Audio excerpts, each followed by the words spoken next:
안녕하십니까. 선거권의 혼술이 대선 기간 동안 보내드리는 대선판 들여다보기 대들보 시간입니다. 8월 10일 화요일 오후에 인사드립니다. 자, 국민의힘 대선 후보 경선은 지금 이준석 당대표와 대선 주자들이 티격태격하는 상당히 좀 황당한 모습을 보이고 있는 그런 상황이죠. 자, 거기에 비해서 오늘은 민주당 대선 경선을 한번 좀 살펴보겠습니다. 명락대전, 이재명, 이낙연, 명락대전 이렇게 불리면서 상당히 치열한 네거티브가 벌어지고 있는데 지금 선거판이 갈수록 혼탁해지면서 서로 감정의 골이 깊어지고 있습니다. 그런데 이 감정의 골이 깊어지는 그 속을 한번 자세히 들여다보면은 이 진보 진영, 민주당 계열이 안고 있는 고질적인 어떤 갈등의 요소, 분열의 요소 이런 것들이 자리를 잡고 있습니다. 그래서 지금 나오는 이 충돌이 이 명박대전 과정에서 나오는 이 충돌이 민주당의 분열로까지 나중에 갈 수 있는 대선이 끝나더라도 분열로 갈 수 있는 그런 상황이 전개되고 있다. 제가 그렇게 느끼는 것은 제가 그동안 정치권을 취재해 오면서 이 안에 깔린 제가 주로 민주당 계열을 출입을 많이 했습니다. 저 청와대를 출입할 때도 노무현, 김대중 정부에서 주로 출입을 했고 그렇기 때문에 지금 민주당 안에서 일어나고 있는 싸움을 보면은 근저에 깔린, 기본에 깔린 뭔가 있다. 어떤 분열 요소들이 있다. 지금 그것이 서서히 드러나고 있다. 이 생각이 들어서 오늘은 민주당 경선을 한번 들여다보겠습니다. 자, 이 막장까지 가고 있는데 가장 위험하게 놓은 것이 뭐냐면은 경선 불복론입니다. 경선 불복. 이 경선 불복론이 나오는 것은 여기로 인해서 엄청난 후폭풍이 몰아칠 가능성이 있는 겁니다. 자, 발단은 동교동계, 김대중 전 대통령의 동교동계 막내 이렇게 불리는 설훈 의원, 지금 이낙연 캠프 선거대책위원장이죠. 설훈 의원이 이 불씨를 제공을 했습니다. 뭐라고 했냐면 언론 인터뷰에서 이재명 후보의 여러 논란들을 우리 지지자들이 마음으로 받아들일 수 있을지 장담이 안 된다. 아슬아슬한 느낌이다. 이렇게 이야기했습니다. 이 말은 무슨 말이냐면은 지금 이재명, 이낙연과 겨루고 있는 이재명 경기도지사, 이재명 후보에 대해서는 여러 가지 사생활 논란 같은 것들이 막 있죠. 가령 이 형수 욕설, 형수에 대한 욕설, 또 형에 대한, 친형에 대한 어떤 욕설 파일도 지금 인터넷에 다니고 있죠. 그런 것들, 그리고 또 배우 김부선 씨가 폭로하는 그런 문제들이 이재명이 민주당 후보로 선출됐을 때 그런 문제들까지 전부 다 이재명의 그런 문제까지 다 껴안고 민주당 지지자들이 원팀이 돼서 이재명을 지지할 수 있겠느냐 그 의문을 제기하는 겁니다. 그러니 이재명은 안 된다. 이낙연으로 해야 된다. 이 이야기죠. 그러면서 소론이 한마디 더 덧붙였습니다. 어떤 여론조사를 보면은 지금 현재 이낙연 후보를 지지하는 지지자 가운데 만약에 이재명이 당 대선 후보로 되면은 이재명을 찍지 않고 차라리 윤석열을 찍겠다는 사람이 31%나 된다. 이 말까지 해버렸습니다. 자, 이재명 진영에서 가만히 있지 않겠죠. 자, 그러면은 저 정도까지 말 나오면은 우리 지지자들이 경선이 끝나고 나서 경선 결과에 승복해서 이재명을 일제히 지지하지 않고 이탈을 하면은 경선 불복 이야기를 하는 것이냐 이렇게 경선 불복 프레임을 이재명 쪽에서 이낙연 쪽에다 씌웠죠. 그리고 크게 반발을 하고 있는데 그러니까 경선에서 이낙연이 패배하면은 이재명 당 대선 후보를 지원하지 않고 어떤 따로 독자 행동을 하겠다는 의미냐 그 이야기죠. 그리고 뭐 그렇다고 뭐 경선에 지고 나서 지금 규정상 대선에 또 따로 출마를 할 수는 없죠. 그렇지만 어떤 선거운동을 보이콧한다든지 끝까지 겨뤘던 그 경선 후보가 보이콧한다든지 아니면은 심지어 후보를 크게 흔들어 버릴 수 있는 그런 상황까지도 지금 염두에 두고 하는 말입니다. 이렇게 이재명, 이낙연 쪽이 다투는데 친노무현 계열인 제가 왜 동교동 친노무현을 말씀드리냐 하면 지금부터 이야기가 나옵니다. 친노무현 계열이죠. 김두관 여기도 경선 후보인데 김두관 경선 후보가 여기에 끼어듭니다. 끼어들어서 자, 경선 불복론을 연상시킨다. 소론의 말은. 그러면서 이렇게 이야기하죠.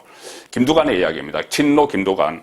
2002년 대선 때 노무현 후보를 새천년 민주당 대선 후보로 선출해놓고 정몽준으로 교체하자고 요구했던 후단협이 생각난다. 후단협 생각난다. 그리고 후단협 그것이 생각난다고 하면서 후보 경선 불복론 이것은 민주당에서 입에 올리면 안 되는 말이다. 이렇게 분노를 거의 막 표시를 했습니다. 그러면서 한마디 더 붙였죠. 자, 이낙연을 대해서 공격을 하는 겁니다. 일종의 그 경선 불복론을 제기한 그쪽 캠프에서 했기 때문에 이낙연은 노무현 후보, 경선 후보, 2002년 당시에 경선 후보 대변인까지 해놓고 나중에는 노무현 정권에서 노무현 탄핵에 가담한 이중성의 소유자다. 이런 이야기까지 하고 심지어 이낙연은 조국 사태도 윤석열과 이낙연이 합작품 아닌지 의심스럽다. 이 말까지 합니다. 최근에 최승혜 동양대 총장 이야기가 나왔었죠. 조국을 경쟁 상대로, 대선 경쟁 상대로 생각한 이낙연이 윤석열과 어떤 이야기를 해서 그 수사의 계기가 됐다. 근데 나중에 최승혜는 그런 의미가 아니었다. 이렇게 해명을 했지만 지금 그것을 가지고 다시 물고 늘어지는 것이죠. 자, 여기서 나온 이 경선불복론, 후단협이 뭐냐? 다들 기억하실 겁니다. 후단협 파동이라고 2002년 대선, 노무현이 당선된 대선을 앞두고 후단협 파동이 있었는데, 그때 이 경선을 통해서 선출된 노무현, 전국 순회 경선을 하면서 국민 경선을 통해서 선출된 노무현이 있었는데, 노무현을 후보 자리에서 끌어내리고 그 자리에 정몽준을 올리자는 후보 교체론, 사실상 후보 교체론이 후단협 파동입니다. 후보 단일화 협의회 명칭을 이렇게 했지만은 노무현을 끌어내리자는 거죠. 왜 그러냐면은 노무현이 3월에 경선 민주당 새천년 민주당입니다. 새천년 민주당 후보로 결정되고 나서 그 해 지방선거 또 재보궐선거가 잇따라 있었는데 거기서 다 새천년 민주당이 패배를 하죠.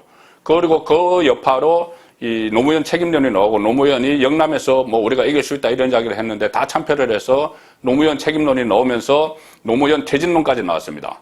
자, 그 와중에 정몽준 당시 대한축구협회 회장이 뜹니다. 한일 월드컵 그 열기로 인해서 정몽준 대한축구협회 회장이 뜨면서 국민통합21이라는 정당을 만들어서 대선 출마를 선언을 하죠. 자, 이렇게 되니 그 전에 순회 경선에서 이인재 후보를 밀었던 동교동계가 노무현이 그 경선에서 이긴 것을 탐탁지 않게 생각을 하고 있던 차에 노무현의 지지율이 떨어집니다. 이해창에 비해서 떨어지고 정몽준에 비해서도 떨어지니 차라리 후보를 교체하자 이렇게 됐죠. 그래서 후단협을 동교동계를 중심으로 민주당 의원들이 결성을 합니다. 결성을 해서 사실상 명칭이 그 후단협이지 후보 단일화 협의회지 실제로는 후보 교체론을 이야기를 했던 것이죠. 그런데 거기에서 노무현이 버티면서 결국은 나중에 정몽준과의 단일화에서 옥신각신 하다가 결국은 노무현 정권이 탄생을 했지만 그 과정을 민주당 안의 친노계는 잊지를 못하고 있는 겁니다. 동교동계가 대선 후보가 된 노무현을 흔든 그 과정을 잊지를 못하고 있어서 지금 경선불복론이 나오니 그때도 경선불복이었죠. 경선불복론이 나오니 이 발끈해서 김두관이 이낙연을 집중 공격을 하는 것이죠. 이낙연은 그때 새천년 민주당에 남아있었고 김두관 쪽, 그러니까 노무현 쪽은 열린우리당을 창당을 하면서 새천년 민주당을 껍데기만 남기고 나와버렸죠. 자, 그 상황에서 아주 기본적으로 양쪽 세력의 갈등, 앙금이 남아있고 그것이 지금 충돌을 하고 있기 때문에 자, 이 경선불복론, 제2후단협 이런 얘기까지 나올 정도가 됐는데 이 상황에서 양쪽에 계속 골이 깊어지고 있죠. 이재명에게 또 경기도지사 사퇴를 권유한 이상민 당선관위원장은 심한 지금 모욕을 받는 그런 문자 폭탄이 쏟아지고 이낙연 캠프 윤영찬에게는 후보직에서 이낙연이 사퇴하지 않으면 어떤 성범죄를 저지르겠다 이런 문자까지 막 오고 협박도 오고 자, 이 상황에서 민주당 대선 후보 경선 후유증 어떤 형태로 나타날지 가늠할 수 됐는데 과거 제가 설명드린 그런 이 민주당 안의 내부 구조, 역학 구조를 보면은 2007년 대선 때 이명박 당시 후보가 정동영 민주당 후보에게 압승한 이유 중에 하나는 그때 열린우리당이 거의 자중질환, 그때 집권 여당, 노무현 정당이죠. 열린우리당이 거의 분열이 되고 그런 상태에서 약체 정동영이 후보로 나왔기 때문입니다. 사실상 이 대선을 포기한 그런 상황까지 갔었죠. 그래서 노무현 정권이 탄생을 했는데 자, 동교동계와 이 어떤 친노계의 갈등, 분열, 이것도 한 원인이 됐습니다. 이명박 전 대통령이 압승을 하는 데는. 자, 그래서 그런 생각이 들기 때문에 지금 이 민주당에서 벌어지는 일들이 그때 당시, 동교동계가 나서서 노무현을 흔들기, 또 지금 이낙연 쪽에서 이재명을 흔드는 이것과 좀 오버랩돼서 일종의 평행 이론 같은, 그런 현상이 돼서 오늘 이 부분을 중점적으로 소개해 드렸습니다. 송국근의 대들보였습니다.